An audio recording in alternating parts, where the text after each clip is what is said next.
नमस्कार दोस्तों, स्वागत है आप सभी का डिजिटल तैयारी में। मैं सौरभ भारती आप सभी का हार्दिक स्वागत करता हूं। दोस्तों, भारतीय इतिहास की हम लोग चर्चा कर रहे थे और इसमें मैंने आपसे चर्चा की 1857 की क्रांति और उसके बाद हमने चर्चा की थी भारत में हुए कुछ धार्मिक और सामाजिक सुधार आंदोलनों के बारे में। देखिए, बेसिकली हमें डिस्कस करना है कि भारत को अंग्रेजी हुकूमत से स्वतंत्रता कैसे मिली।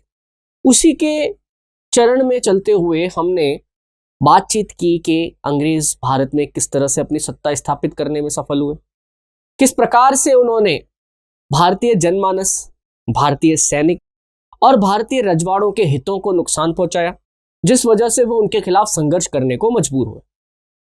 परंतु देखिए, 1857 की क्रांति के बाद दो बातें हुई। पहली बात, अंग्रेजों को यह समझ में आई कि भारतीय लोग अपने धर्म के प्रति बड़े सेंसिटिव हैं, इसलिए हमें इन्हें नहीं छेड़ना चाहिए। दूसरी बात, भारतीय रजवाड़ा वर्ग जो है, बात समझ रहे, राजा, महाराजा, निजाम, नवाब, हमें इन सब की जरूरत पड़ेगी अगर हमें भारत में लंबे समय तक शासन करना है। तो किसी भी हालत में भारतीय जनता के साथ इन रजवाड़ों का समर्थन ना जुटने पाए, हमें हमेशा इसकी व्यवस्था करनी। यही कारण था कि जब 1857 की क्रांति समाप्त हुई तो अंग्रेजों ने लॉर्ड डलहौजी द्वारा बनाए गए गोद निषेध की नीति, व्यक्तिगत का सिद्धांत या राज्यों के हस्तगत का सिद्धांत, उसे समाप्त कर अंग्रेजों ने यह कहा कि भाई अब किसी भी प्रकार से भारतीय रियासतों को, भारतीय रजवाड़ों को छेड़ा नहीं जाएगा। ठीक है, एक चीज मैंने आपसे डिस्कस करी थी कि इसी दौर के अंदर भारत के अंदर एक और नया वर्ग उदय होता है जिसे हमने बुद्धिजीवी वर्ग कहा, द इंटेलेक्चुअल्स।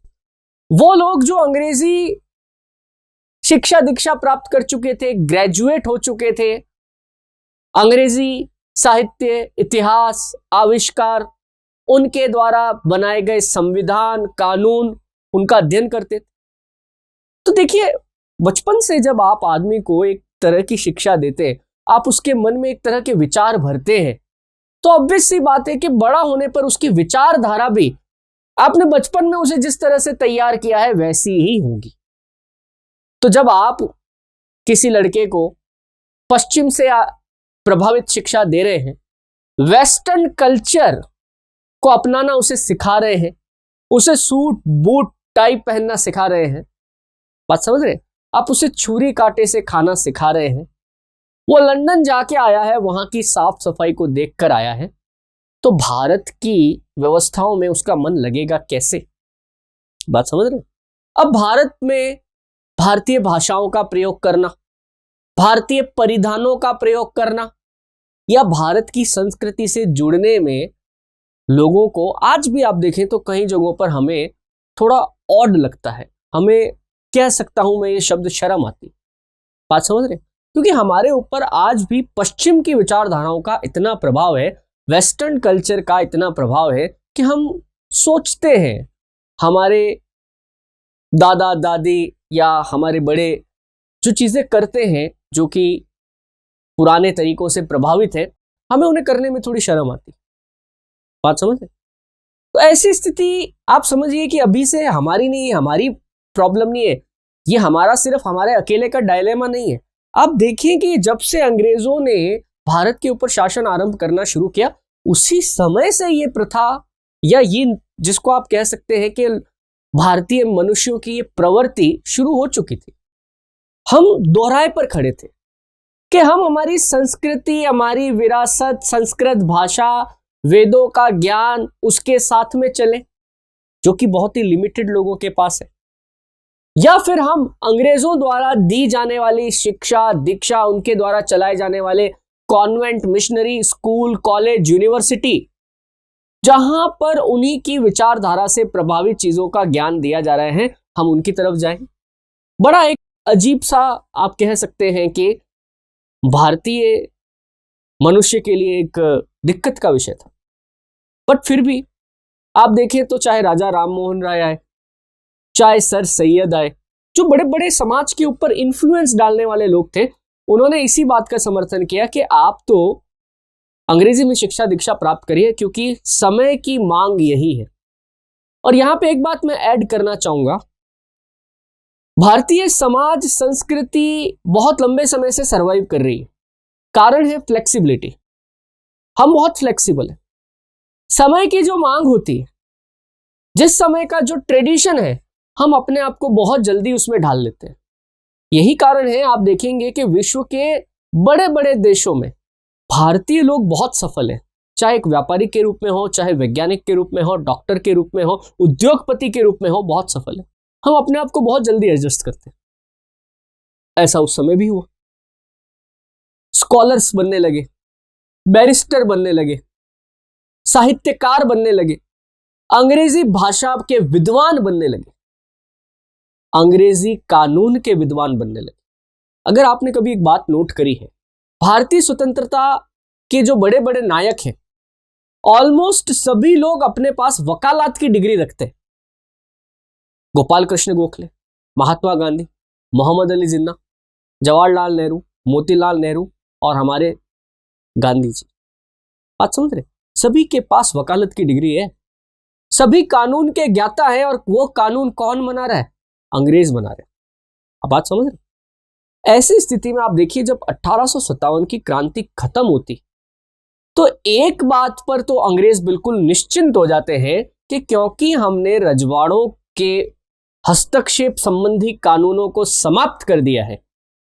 इवन लंदन की बड़ी बड़ी यूनिवर्सिटीज में, कैम्ब्रिज, ऑक्सफोर्ड की यूनिवर्सिटी में बकायदा जो रजवाड़ा वर्ग के लड़के लड़कियां थे, उनके लिए अलग से शिक्षा की व्यवस्था की गई। उन्हें अंग्रेजी तौर तरीके सिखाने के लिए भारत में कॉलेज खोले गए।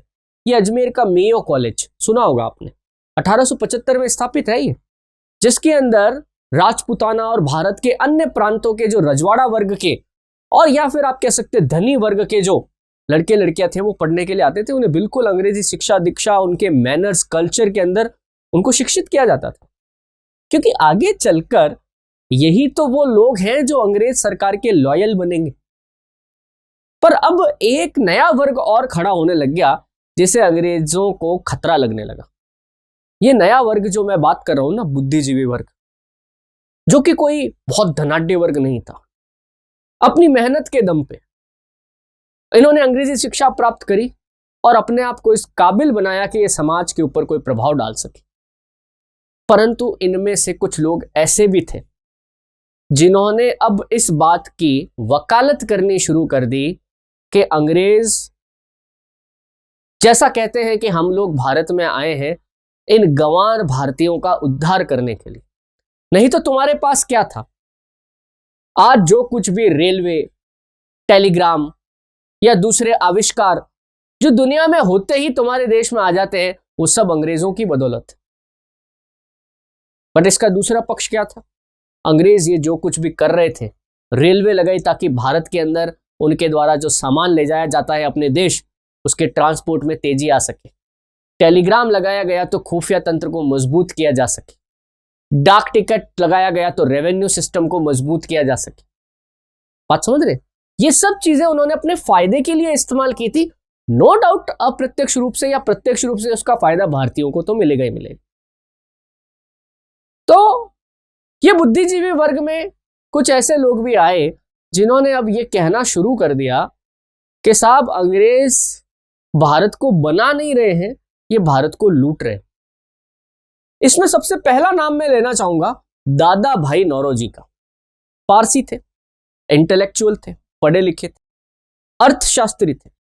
1867 में ही इनकी किताब आई थी poverty and the un British rule in India, जिसके अंदर इन्होंने बात करी कि आज तक भारत के ऊपर अंग्रेजों से पहले भी कई विदेशियों का शासन रहा है, परंतु उन सब विदेशियों ने भारत में रहकर भारत से अगर धन कमाया तो उसका इन्वेस्टमेंट वापस भारत में ही किया।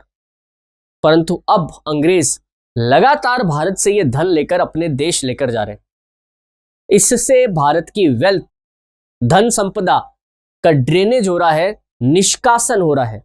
उन्होंने इसे धन निष्कासन सिद्धांत कहा, ड्रेनेज ऑफ वेल्थ कहा।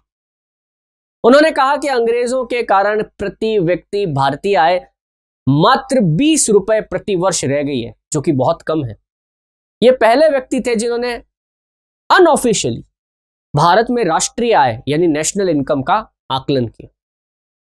और भी ऐसे कई नेता दबी जुबान में ऐसे समाज के बुद्धिजीवी आगे आने लगे और ये मांग करने लगे कि ठीक है अंग्रेज आप लोग हमारे ऊपर शासन करते हैं, परंतु हमें भी हमारे कुछ फंडामेंटल राइट्स चाहिए, मौलिक अधिकार चाहिए। जो मौलिक अधिकार फंडामेंटल राइट्स आप अपने देश में अपने नागरिकों को देते हैं, वो आप हमारे जैसे उपनिवेशों को क्यों नहीं देते? जब आप राजनीति के इतने बड़े बड़े सिद्धांत पढ़ाते हैं जिसमें समानता, स्वतंत्रता, विश्व बंधुत्व की बात कही गई है, तो वो सिर्फ आपके देश के लिए क्यों है, वो हमारे देशों के लिए क्यों नहीं? इस प्रकार से इस बात को मानने वाले, चर्चा करने वाले अब कई सारे बुद्धिजीवी बढ़ने लगे। इसी समय एक अंग्रेज अधिकारी जो सिविल सर्वेंट था यानी प्रशासनिक अधिकारी था, A.O. ह्यूम, उसने ये बात महसूस करी कि अगर इन बुद्धिजीवियों को अगर कोई रास्ता नहीं दिखाया गया, इन्हें अंग्रेजी सुविधा के हिसाब से डाइवर्ट नहीं किया गया, तो कभी भी अब ये बुद्धिजीवी वर्ग जो है ये एक नया पॉलिटिकल रिबेलियन, राजनीतिक विद्रोह खड़ा कर सकता है।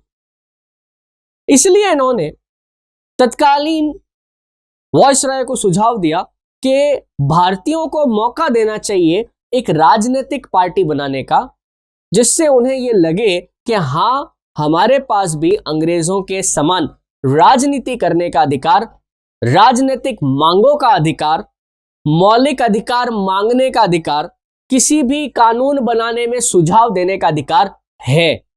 हालांकि वास्तव में वो था नहीं। तो इसी तर्ज के ऊपर 1885 के अंदर लॉर्ड A.O. ह्यूम ने भारत में एक राजनीतिक पार्टी की नींव रखी, जिसे आगे चलकर भारतीय कांग्रेस पार्टी कहा गया, इंडियन नेशनल कांग्रेस। बात समझ रहे? और ये एक इतना बड़ा दल था कि पहले जो छोटे मोटे दल जो बंगाल में बन रहे थे, जैसे जमींदारा एसोसिएशन बना था, बंगाल सोसाइटी बना था, एशियाटिक सोसाइटी बना था, अब ये छोटे छोटे धड़े और इनमें काम करने वाले, बात करने वाले नेता जो थे, अब वो सब कांग्रेस की तरफ मुड़ गए। क्योंकि ऑब्वियस सी बात है, कांग्रेस को अब किसका संरक्षण प्राप्त था? अंग्रेजी हुकूमत का संरक्षण प्राप्त।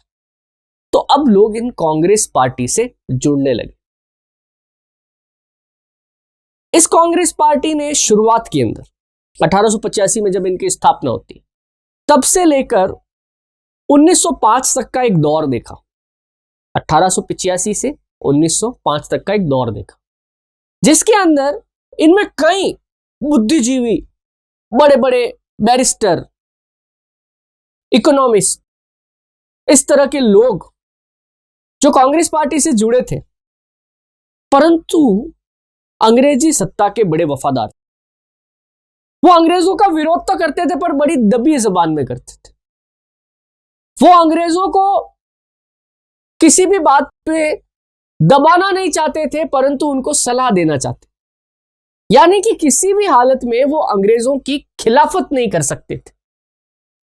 दादा भाई नौरोजी, फिरोज शाह मेहता, गोपाल कृष्ण गोखले, बदरुद्दीन तैयब जी, ये कुछ ऐसे नाम हैं, व्योमेश चंद्र बनर्जी, जो 1885 से 1905 के बीच में कांग्रेस के अंदर दबदबे वाले नेता थे। और सारे ही नेता एक तरह से आप कह सकते हैं कि अंग्रेजों की तरफ स्वामी भक्ति वाले थे। अंग्रेजों के खिलाफ जाकर उनमें कुछ करने की क्षमता नहीं थी। अगर कोई मांग है तो वो प्रार्थना पत्र लिखना, डेलीगेशन भेजना, मीटिंग करना, याचनाएं करना, इसमें मानते थे। परंतु धीरे धीरे कांग्रेस पार्टी के अंदर ऐसे नेताओं की संख्या बढ़ने लगी जिन्होंने कहा अंग्रेज भारत में विदेशी हैं, ये देश हमारा है, तो इस देश में स्वतंत्र होने का हक भी हमारा है, हम क्यों अंग्रेजी सत्ता के गुलाम रहे। बाल गंगाधर तिलक सबसे पहली बार खुले मन से स्वराज का नारा दिया। स्वराज मेरा जन्मसिद्ध अधिकार है और मैं इसे प्राप्त करके रहूंगा। लाला लाजपत राय पंजाब में, विपिन चंद्र पाल बंगाल में, ये तीनों एक फायर ब्रांड नेता बने। इन्हें गरम दल के नेता कहा गया, जिनका उद्देश्य एक ही था, इस अंग्रेजी सत्ता से याचना करेंगे तो भीख मिलेगी, सत्ता के लिए संघर्ष करना होगा, सत्ता छीननी पड़ेगी, इसके लिए हमें लगातार अंग्रेजों का उग्र विरोध करना होगा। नरम दल वाले लगातार इनको दबाते रहते थे। उन्होंने कहा नहीं, आपकी विचारधारा गलत है, अंग्रेज हमारे माई बाप है, अंग्रेज हैं तो हमारा देश का प्रशासन चल रहा है, नहीं तो कब का हमारी हालत खराब हो जाए। अब यही दौर जो है, आप समझिए 1885 से 1905 के बीच में तो नरमपंथियों का दौर है और 1905 से लेके 1915 के बीच में गरमपंथियों का दौर। अब इसमें क्या क्या घटनाएं हुई, कैसे कैसे लोग आए सामने, कौन कौन बड़े नेता थे, उनके बीच में क्या क्या डिबेटें हुई, हम इनको बारी बारी से अध्ययन करेंगे। अभी तक मैंने आपसे जो बोला वो एक, आप समझिए कि रातों रात कांग्रेस की पार्टी की स्थापना नहीं होती कि अचानक से आज लोग बैठे थे और सोच लिया कल कांग्रेस की स्थापना कर लेते, नहीं, इसके पीछे बड़ा ठोस कारण है। इतना ठोस कारण है कि आप देखिए कि आज भी भारत की सबसे पुरानी और सबसे बड़ी जो पार्टी कही जाती है, राजनीतिक पार्टी, कांग्रेस पार्टी, इसकी स्थापना किसी भारतीय ने नहीं की थी, इसकी स्थापना एक अंग्रेज ने की थी। कोई तो कारण रहा होगा ना। जिसे सेफ्टी वॉल का सिद्धांत कहा जाता है, बाल गंगाधर तिलक ने यह सिद्धांत कहा था कि अंग्रेजों ने कांग्रेस पार्टी की स्थापना ही एक सेफ्टी वॉल्व की तरह की है, ताकि किसी प्रकार का विद्रोह होने से पहले ही उसे दबाया जा सके। तो आइए हम बारी बारी से बात करते हैं कि किस प्रकार से कांग्रेस की स्थापना होती है, नरम दल वालों का भारतीय स्वतंत्रता संग्राम में क्या योगदान है, गरम दल वालों का क्या योगदान है, और उसके बाद कैसे यह कांग्रेस पार्टी भारत की स्वतंत्रता में एक बड़ा महत्वपूर्ण रोल निभाती है। सबसे पहले देखिए हम भारतीय राष्ट्रीय कांग्रेस की स्थापना। तो देखिए, एक सेवानिवृत्त ब्रिटिश अधिकारी A.O. ह्यूम ने 1885 में भारतीय राष्ट्रीय कांग्रेस की स्थापना करी। पहले इसका नाम इंडियन नेशनल यूनियन था, परंतु दादा भाई नौरोजी की सलाह पर इसका नाम भारतीय कांग्रेस कर दिया गया। इसका पहला अधिवेशन 1885 में बंबई में गोकुलदास तेजपाल संस्कृत कॉलेज में किया, जहां पर व्योमेश चंद्र बनर्जी इसके पहले अध्यक्ष बने। ये क्वेश्चन कई बार पूछा हुआ है, व्योमेश चंद्र बनर्जी, थोड़ा ध्यान रखिएगा, कांग्रेस पार्टी के पहले अध्यक्ष बने थे। बात समझ रहे? इसके बाद देखिए आगे चलकर 1885 से 1905 तक कांग्रेस में उदारवादी नेताओं का दबदबा रहा।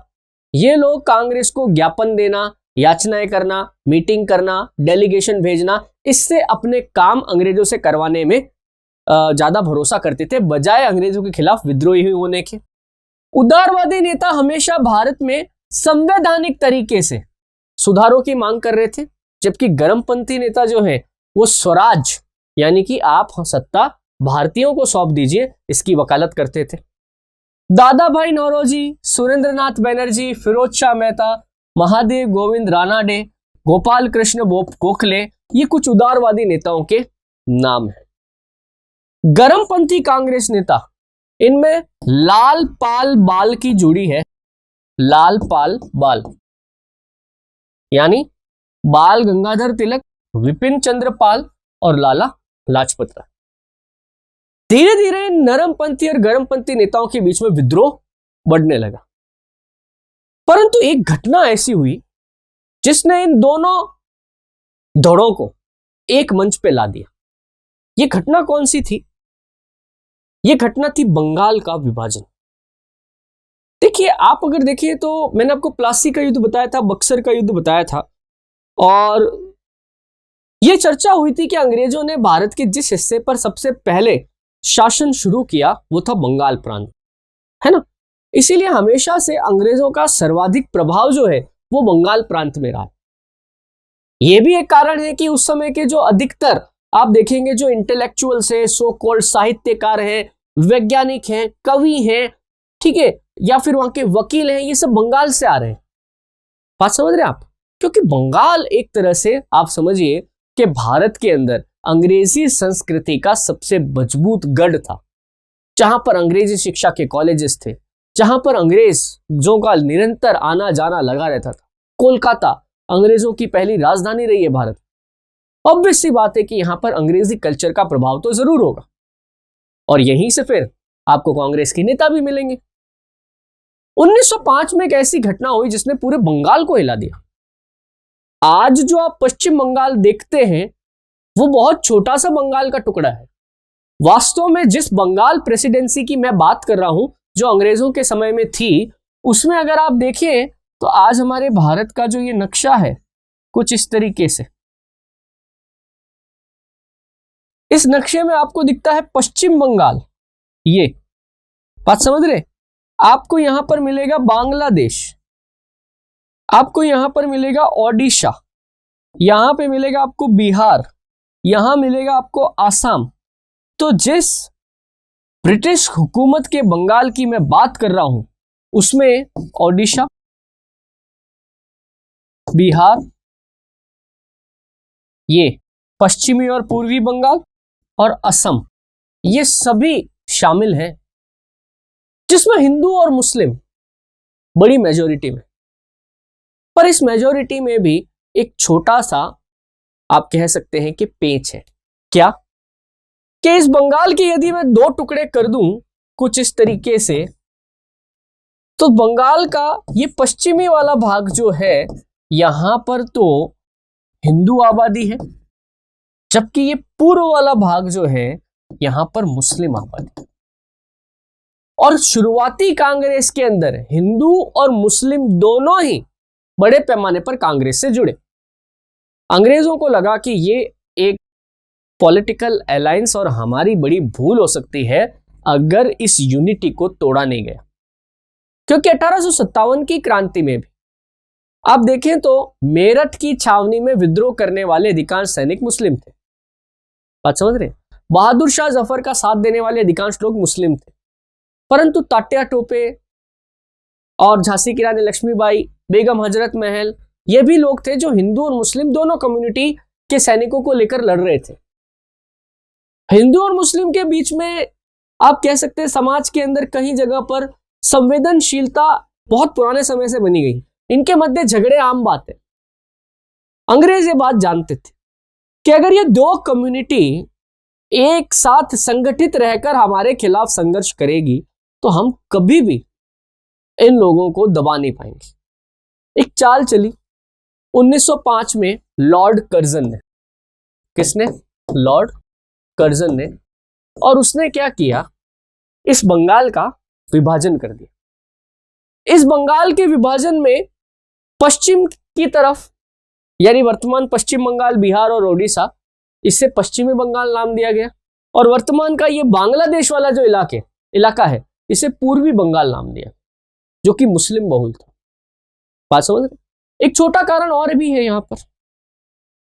मैंने आपको एक मुस्लिम स्कॉलर का नाम बताया था, सर सैयद अहमद,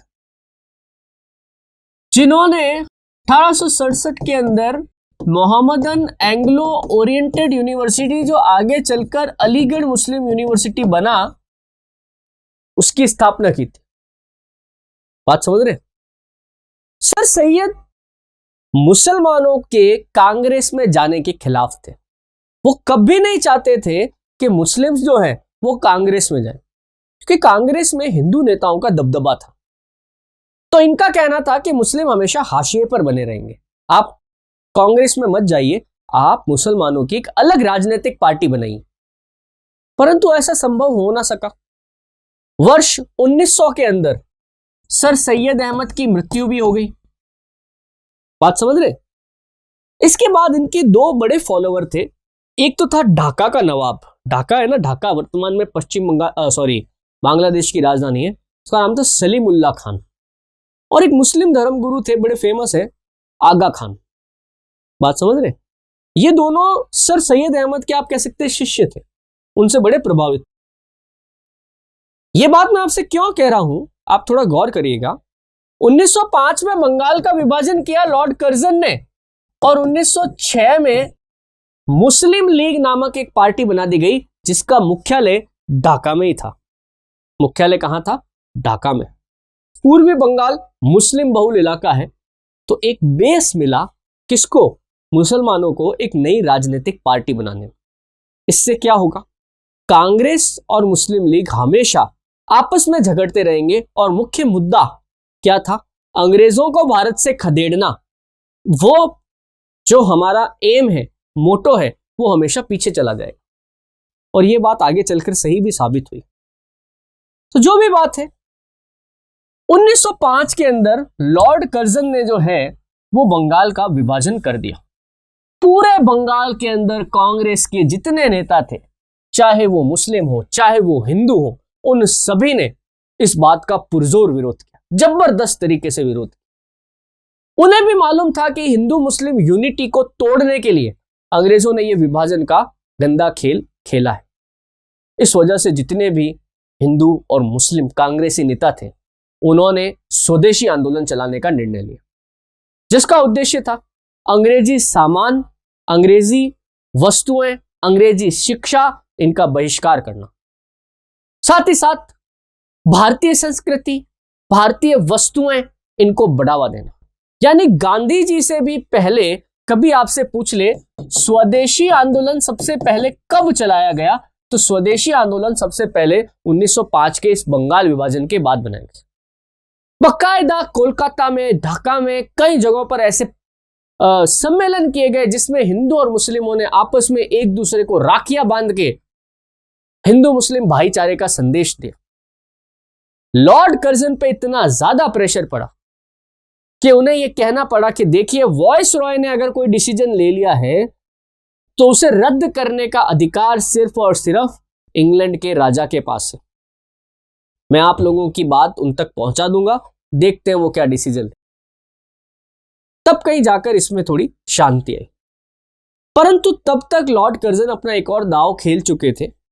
उन्होंने मुस्लिम लीग के वो नेता आगा खान और सलीमुल्लाह से एक पार्टी बनाने की सिफारिश कर दी और ये कहा कि मुसलमानों को बकायदा अंग्रेजी सरकार राजनीतिक संरक्षण देगी, आप बस पार्टी बनाइए। तो उस बंगाल विभाजन के एक ही साल मुस्लिम लीग का गठन हो जाता है। कई सारे मुस्लिम नेताओं का झुकाव अब मुस्लिम लीग की तरफ हो। साथ ही साथ ये जो बंगाल विभाजन के बाद स्वदेशी आंदोलन चलाया गया था, ये जो बहुत उग्र हुआ, अंग्रेजी सरकार से घबराने लगी, तो कई सारे नरमपंथी नेता जो अंग्रेजी सरकार के अभी भी शुभ चिंतक थे, उन्होंने इसे बंद करने का निर्णय लिया।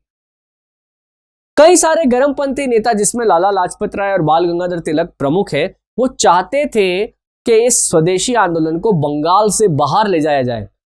बॉम्बे और पंजाब के अंदर भी इस स्वदेशी आंदोलन को पुरजोर तरीके से उठाया जाए। इस मुद्दे के ऊपर नरमपंथ के नेताओं से इनका झगड़ा हुआ। नरमपंथी ये नहीं चाहते थे कि स्वदेशी आंदोलन को और तूल दिया जाए, क्योंकि वॉइस रॉय ने कह दिया है ना कि ब्रिटिश सम्राट जो है वो इसको रद्द कर देंगे, तो फिर अब इस मामले में इतना तूल देने की कहां जरूरत है। बात समझ रहे? आगे चलकर ये बात कांग्रेसी के इन दो धड़े, नरम दल और गरम दल के बीच में बंटवारे का कारण बनी।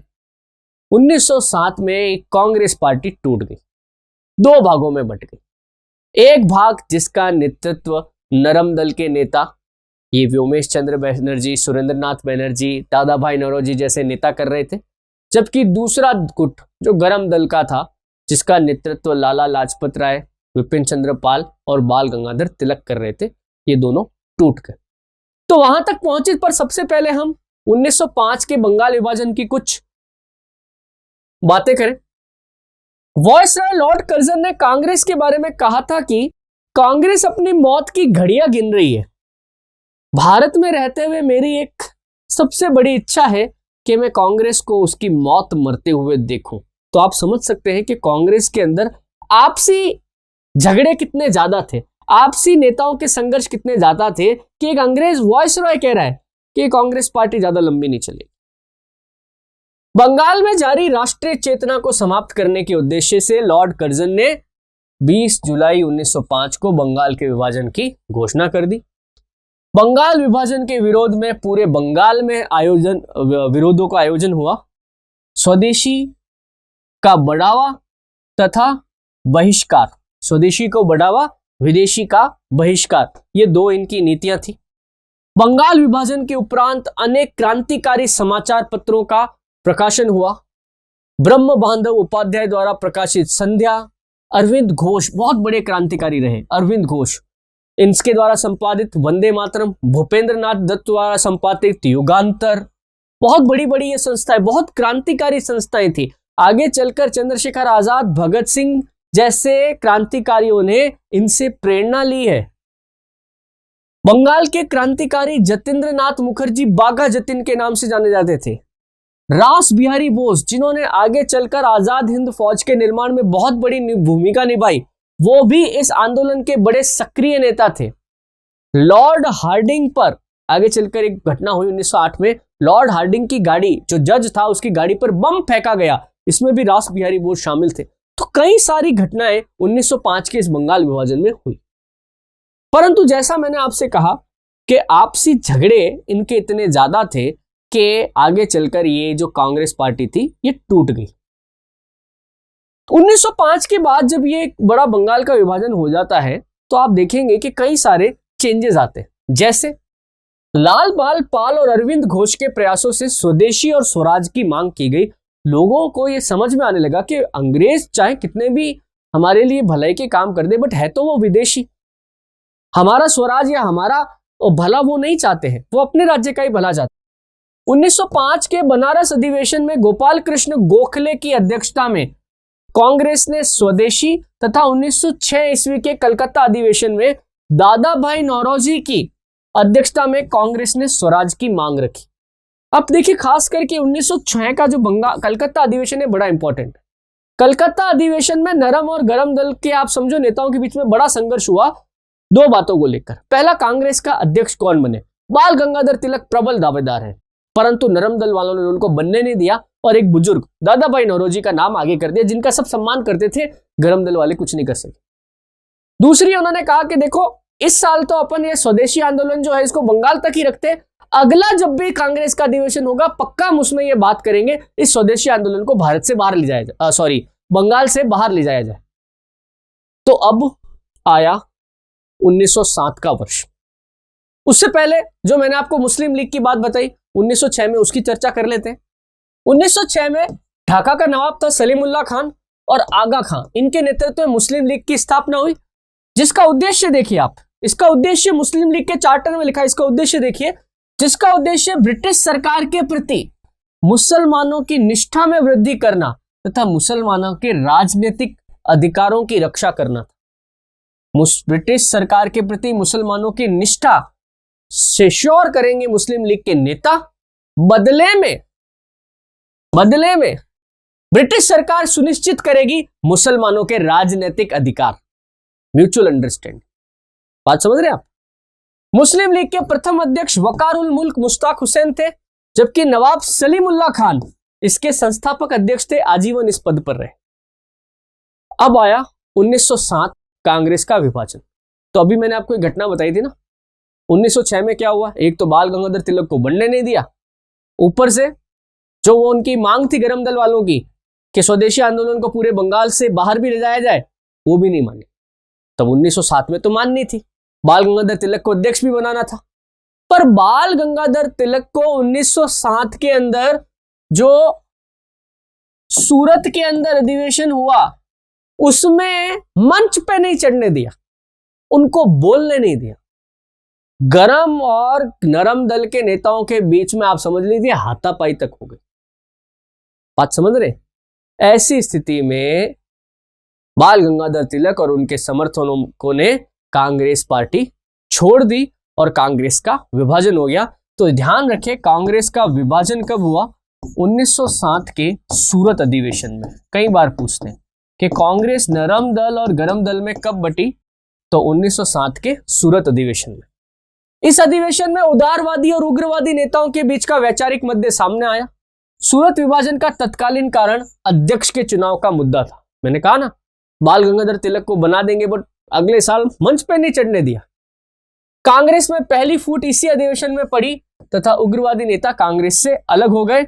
उदारवादियों ने रास बिहारी घोष को अपना अध्यक्ष बना लिया। आगे देखिए,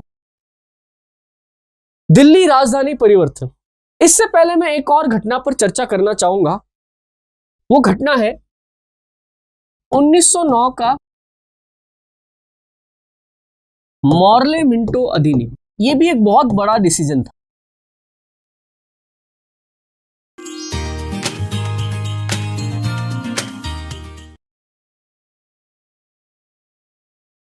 देखो, मॉर्ले जो है उस समय का इंडियन मिनिस्टर या भारत मंत्री था, और मिंटो जो है तत्कालीन वॉइस रॉय। कौन था? वॉइस। भारत मंत्री कौन होता था? ब्रिटिश संसद का एक आदमी होता था जो भारत के कामकाज की जानकारी ब्रिटिश संसद को देता था, रिपोर्ट बना के। और वॉइस रॉय तो आपको पता ही, जो ब्रिटिश क्राउन है उनका रिप्रेजेंटेटिव। तो उस समय भारत मंत्री था मॉर्ले और वॉइस रॉय था मिंटो। इन्होंने जो कानून बना के भारत में लागू किया उसे कहा गया मार्ले मिंटो एक्ट। इसे मार्ले मिंटो सुधार भी कहते हैं, रिफॉर्म्स, जिसके अंतर्गत इन्होंने एक बात की कि जहां कहीं पर भी भारत में मुस्लिम बहुसंख्यक जनसंख्या है, मुस्लिम बहुसंख्यक इलाके हैं, उन इलाकों में विधानसभाओं की जो सीट होगी वो सिर्फ मुस्लिम व्यक्ति के लिए आरक्षित की जाएगी। बात समझ रहे? मतलब आप समझिए किसी कॉन्स्टिट्यूएंसी के अंदर 100 में से 60 मुस्लिम है, 40 अदर कम्युनिटी के लोग हैं। तो इनका कहना था कि वहां पर विधानसभा में जाने के लिए सिर्फ और सिर्फ मुस्लिम व्यक्ति ही अधिग्रहित होगा। दूसरा व्यक्ति चाहे उसे लोग पसंद करें ना पसंद करें, वो चुनाव ही नहीं लड़ सकते। भारत में आरक्षण का यह पहला मुद्दा था। पहली बार इसमें मुस्लिम के लिए पृथक निर्वाचन प्रणाली लागू की गई। पृथक निर्वाचन प्रणाली लागू की गई। बात समझ रहे? कांग्रेस ने इसको स्वीकार नहीं किया, उनका हम नहीं मानेंगे इसको, हमारे को इससे कोई मतलब नहीं, ये गलत है, ये डिस्क्रिमिनेशन है, समाज का बंटवारा है। समाज के अंदर दो धर्म के लोग अगर रहते हैं, आपने तो क्लियरली इनको बांट दिया है, हम इसे नहीं मानेंगे। कांग्रेस ने इसे मानने से मना कर दिया। लंबे समय तक तो ये बात रही, परंतु 1916 के अंदर कांग्रेस का हुआ लखनऊ अधिवेशन। कौन सा हुआ? लखनऊ अधिवेशन। इस अधिवेशन में मुस्लिम पृथक निर्वाचन की मांग स्वीकार कर ली गई और दूसरी बात, इसी अधिवेशन में नरम दल और गरम दल पुनः एकजुट हो गए। बात समझ रहे? यानी कि वापस से कांग्रेस का एकीकरण हो गया। यह कांग्रेस की सबसे बड़ी भूल कही जाती है इतिहास में, मुसलमानों का पृथक निर्वाचन प्रणाली को स्वीकार कर लेना। बात समझ रहे? क्यों कही जाती है? क्योंकि इसके बाद अंग्रेजों के हौसले इतने बुलंद हुए कि 1919 के मॉन्टेग्यू चेम्सफोर्ड अधिनियम में अंग्रेजों ने भारतीय समाज को बांटने के लिए एक और चाल चली, और यह पृथक निर्वाचन प्रणाली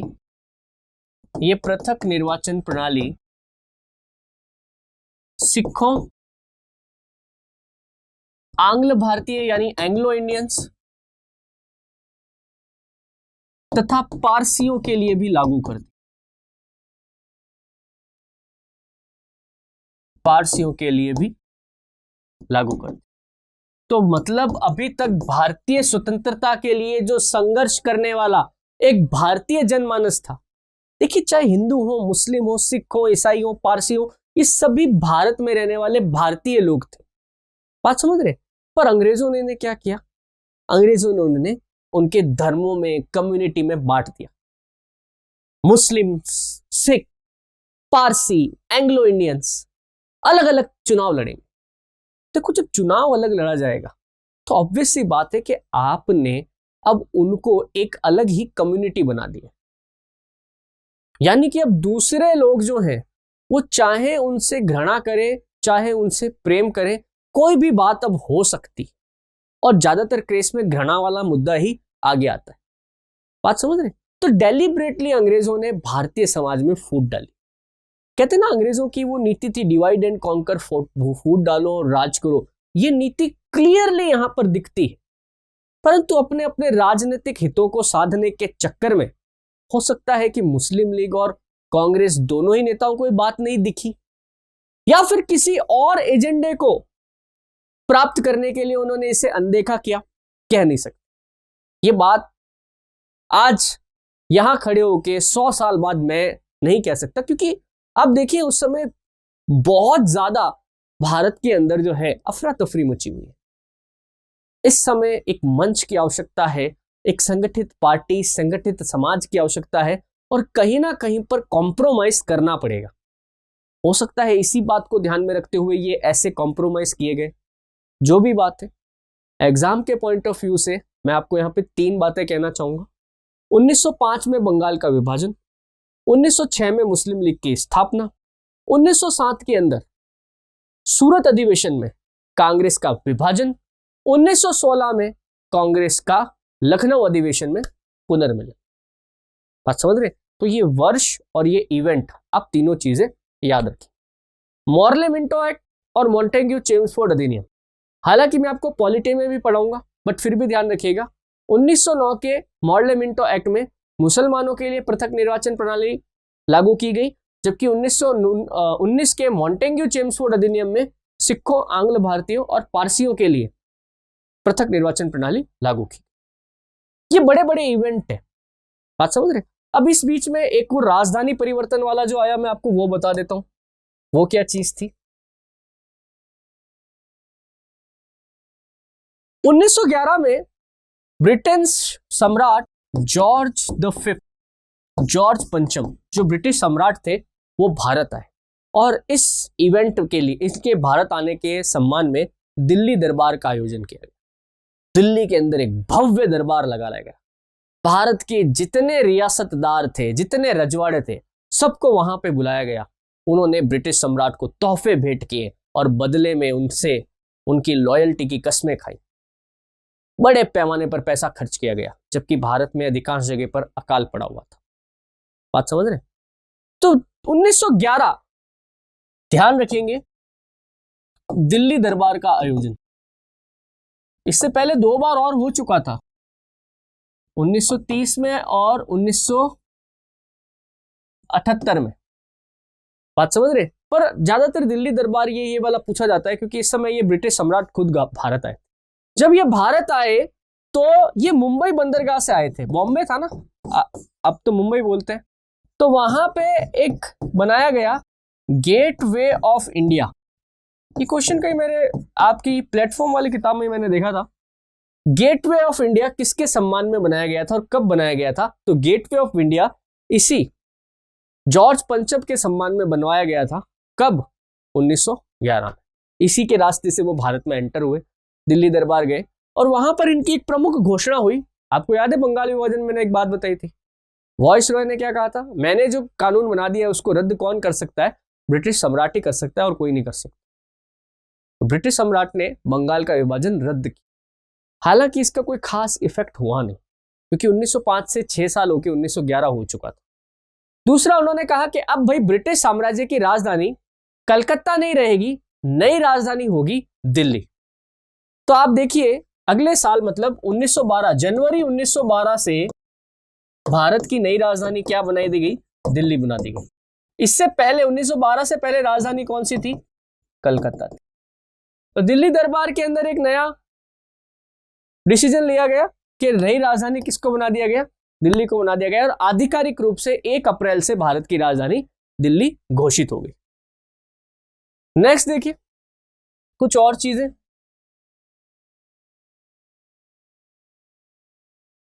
कामगाटा मारू प्रकरण, इसको सिर्फ आप इसका ईयर याद रखना, 1914। ये प्रकरण क्या था मैं आपको बता देता हूं।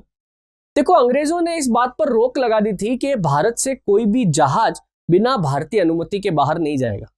बेसिकली अंग्रेजों ने काफी जगह पर जहां पे अपने उपनिवेश थे, जैसे मॉरिशस, मालदीव, यहां पर भारतीय किसानों को ले जाकर वहां से मजदूरी करवाई थी। वहां पर कई जगहों पर रहने की कंडीशंस अच्छी थी, जैसे कनाडा के अंदर, यूएसए के अंदर, है ना। यहां पर भी अंग्रेजी लेके गए थे भारतीयों को, बट बाद में ये कंट्री स्वतंत्र हो गई तो लिविंग स्टैंडर्ड वहां का बढ़ गया। अब कई सारे भारतीय जो है वो भारत में अंग्रेजी हुकूमत से परेशान होकर पलायन करके विदेश जाना चाहते थे। अंग्रेजों ने रोक लगा दी कि हम ले जाएंगे तो जाना है, खुद नहीं जा सकते। तो ऐसे ही कोलकाता बंदरगाह से एक जहाज निकला जिसका नाम था कामगाटा मारू।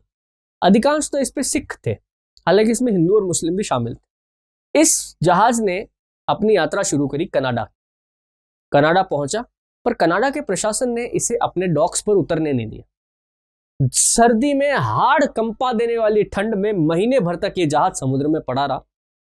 कईयों ने, जो जहाज पर सवार लोग थे, उन्होंने जबरदस्ती डॉक पर उतरने की कोशिश भी करी तो उन्हें गोली का शिकार होना पड़ा और कनाडा की सरकार ने उन्हें वहां से टर्न कर दिया।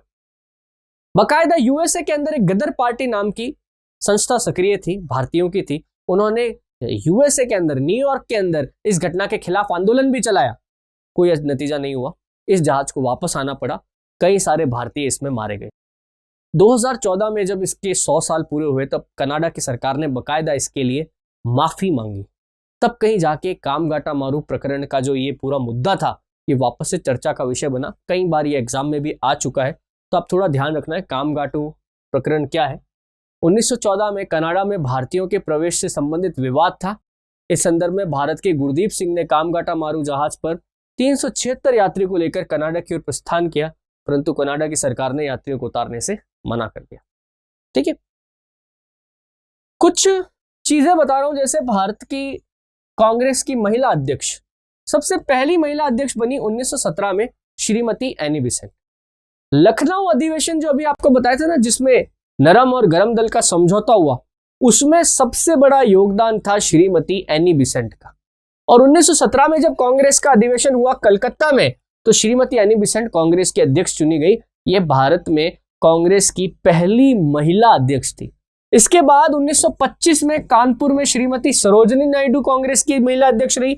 1933 में कलकत्ता में नलिनी सेन गुप्ता कांग्रेस के महिला अध्यक्ष रही। उसके बाद आजादी के बाद इंदिरा गांधी वगैरह जो है वो कांग्रेस की महिला अध्यक्ष बनी। ये आजादी से पहले 3 महिला अध्यक्ष बनी।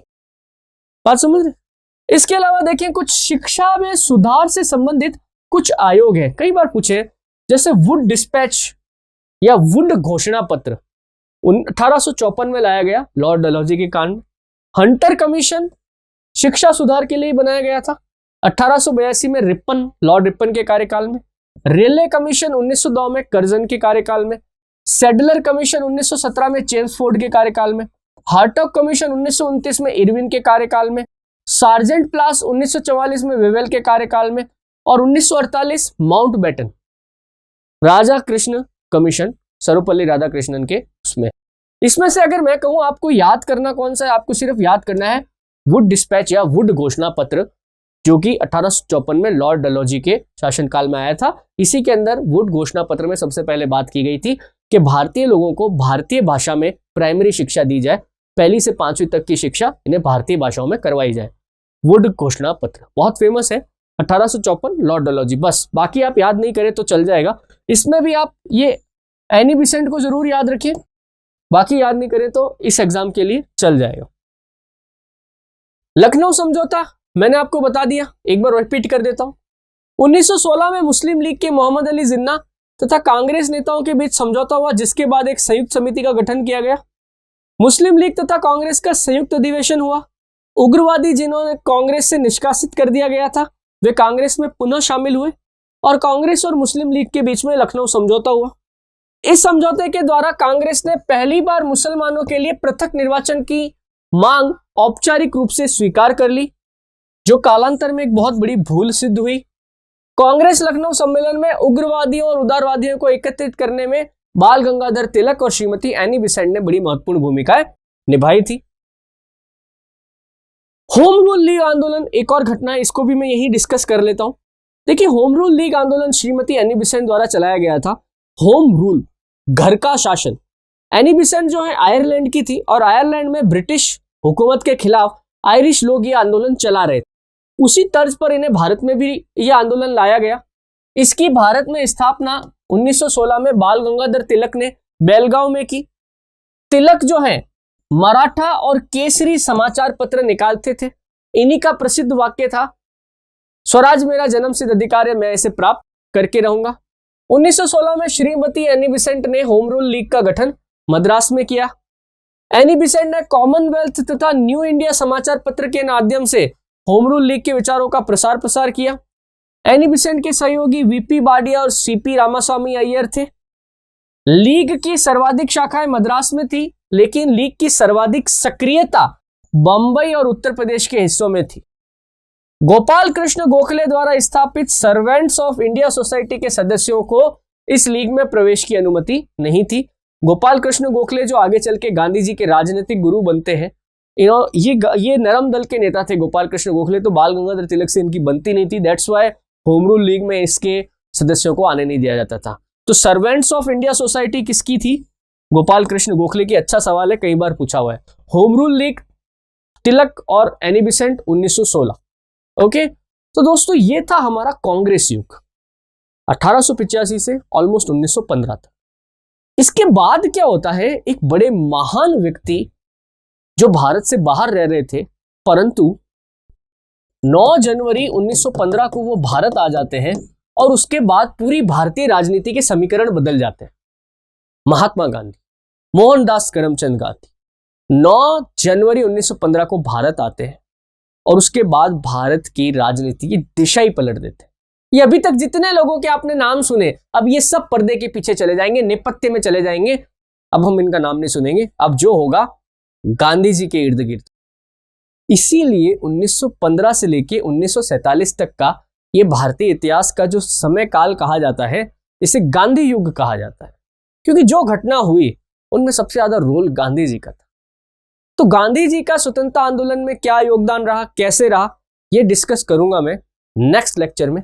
इस लेक्चर में दोस्तों इतना ही। आप लोग मेरे लेक्चर्स देखते हैं, मैं आपके कमेंट्स भी पढ़ता हूं, उनको लाइक भी करता हूं, जरूरत पड़ती है तो जवाब भी देता हूं। अच्छा लगता है, आप लोग अप्रिशिएट करते हैं। इसी तरह से करते रहिए, हमें बहुत सपोर्ट मिलता है। जितना हो सकेगा मैं आपके लिए और नई जानकारियां लेके आता रहूंगा। सिलेबस को मैंने इसी तरह से प्लान किया है कि कोई लड़का जिसने जीके नहीं भी पढ़ा है और इन 50 दिन में अगर वो मेरी क्लासेस ठीक से अटेंड कर ले तो वो जीके के पेपर में ज्यादा से ज्यादा नंबर ला सके। तो लगातार आप वीडियो देखते रहिए। कोई दिक्कत आती है तो जरूर कमेंट करिए, मैं जरूर आंसर करूंगा। बात समझ? कुछ लोग इंग्लिश की डिमांड करते रहते हैं कि साहब इंग्लिश में भी कीजिए। देखो, मैं इंग्लिश में बहुत कंफर्टेबल हूं, मैं पूरा लेक्चर इंग्लिश में देख सकता हूं बिना हिंदी बोले। पर दिक्कत यह है कि जब मैं हिंदी और इंग्लिश दोनों साथ बोलने की कोशिश करूंगा तो ना हिंदी वाला ढंग से कर पाएगा, ना इंग्लिश वाला ढंग से कर पाएगा। दैट्स वाई मैं ज्यादा से ज्यादा अपने आप को अब जिस मीडियम में पढ़ाना शुरू कर दिया है वहीं पे कॉन्सेंट्रेट रखता हूँ। कोशिश करूंगा आने वाले भविष्य में मैं इंग्लिश वालों के लिए कुछ नए ही लेक्चर प्लान करूं। बट देखिए, मैं जितना हो सके कोशिश करता हूं कुछ टर्मिनोलॉजी इंग्लिश में बोल दूं, अदरवाइज इससे ज्यादा आप अभी उम्मीद ना करें। कोशिश करें बाइलिंगुअल आप लोग समझने की। मैं कोशिश करता हूं मेरी तरफ से कोई ऐसा शब्द आ जाए जो मुझे लगता है आप लोगों से नहीं हो पाएगा, मैं बोलता हूं। फिर भी निकट भविष्य में ऐसी जरूर उम्मीद की जा सकती है कि मैं आपके लिए सेपरेटली पूरा ही लेक्चर इंग्लिश में जरूर करूंगा। फिलहाल दोस्तों इस लेक्चर में इतना ही। नेक्स्ट लेक्चर में फिर से आपसे मिलूंगा। तब तक के लिए धन्यवाद। Please like